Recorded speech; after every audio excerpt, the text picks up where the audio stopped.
Well, hello, my name's Paul. I'm in my late 50s and I've got a senior career in tech. Um, and for many years, all right, I hid a gambling addiction, all right, a serious gambling addiction, all right. I'm not sharing this for sympathy, all right. I'm not sharing it for advice or attention. I'm sharing it because silence helped nobody, especially myself or my family. And from a long time from outside, everything looked fine. Inside, it wasn't. People just saw me as this happy-go-lucky kind of person. All right, who seemed to be doing well in his career, progressing. But underneath, there was a lot of undercurrents, with which many people have got in different forms, with especially when it comes to different forms of addiction. What it really cost me? Oh, gosh. It wasn't just about money, even though that seemed to be a big trigger for me. It cost me peace of mind. All right. It damaged my trust in my own judgment. All right. Damaged the trust with my family. It definitely changed how I saw risk, not just gambling, but everything. You kind of like look at things differently. There's always noise in my head, always a pull, always a justification, always kind of like you can just one more time, etc. If I do this, then that clears that, etc., etc.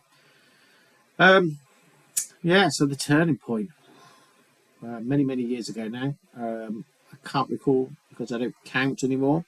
All right. I eventually had to admit what really was. All right. I have to admit that I had a gambling addiction.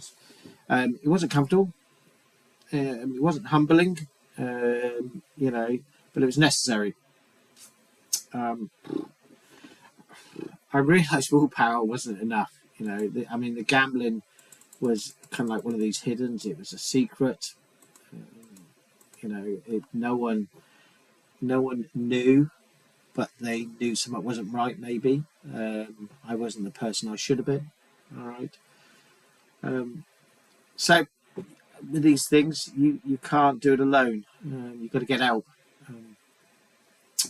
Recovery for me meant proper support being put in place, and that included counselling, hard personal work, and medical support as well. And different forms of counselling.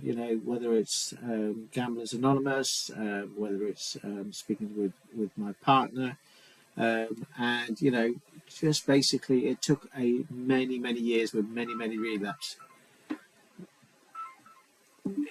There goes the phone. Typical, isn't it? All right, in the middle of trying to do this, and I must admit I've got ChatGPT to help me along along this journey.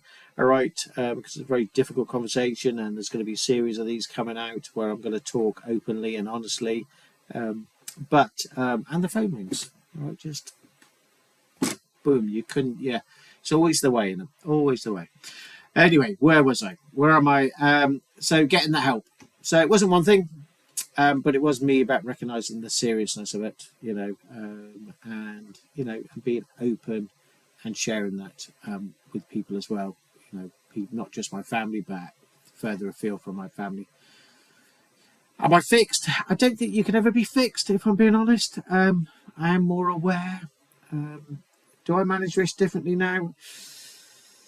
To a certain degree, I do look at things differently, but that gambling, the way that what I was doing is not repeating itself, but there's other forms of kind of like risk that you do end up taking. I'm more of a high risk person, obviously, because I gambled, so that makes me more high risk. Have I changed that? I've probably moderated a little bit, but I will still go all in on things where I think there are opportunities.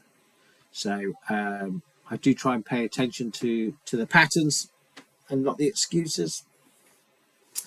So I'm rebuilding, all right, slowly and honestly. I know you kind of like I'm 57, nearly 58, and so subsequently, time is not on my side, but there's still plenty of time left, all right. So and I'm in good health, all right. So so where's that lead me now? So I'm not fixed, never be fixed. I don't think. I think it's always going to be there. All right. I'm more aware. Okay. And I'm rebuilding. Yeah, slowly and honestly. Look, look, there's more to come. All right. This is just kind of like me being open and honest and just starting this journey. All right. And as part of this journey is kind of like documented, if you want, for people to kind of like resonate with it, and maybe, share experiences. All right. So if this resonates with you, you're not weak. All right. You're not broken. You're just human. All right. When you look at gambling, and I'll look more than just gambling later on, but when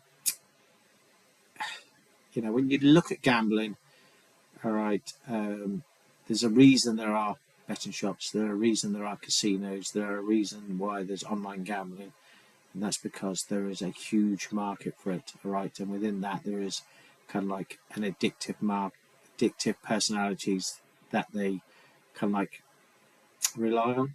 All right, and it doesn't come with addiction. All right, is not for people that are less fortunate. All right, it covers everyone. All right, you see it in the mainline news all the time. All right, so I'm trying to document this honestly, and I appreciate you listening, and I do apologise for my first cut, and for those that are not big Liverpool fans, then I do apologise. All right, but everyone is welcome into this space, and for you to kind of like listen to my story as the weeks and months and years go on. Thank you for your time. I really appreciate it.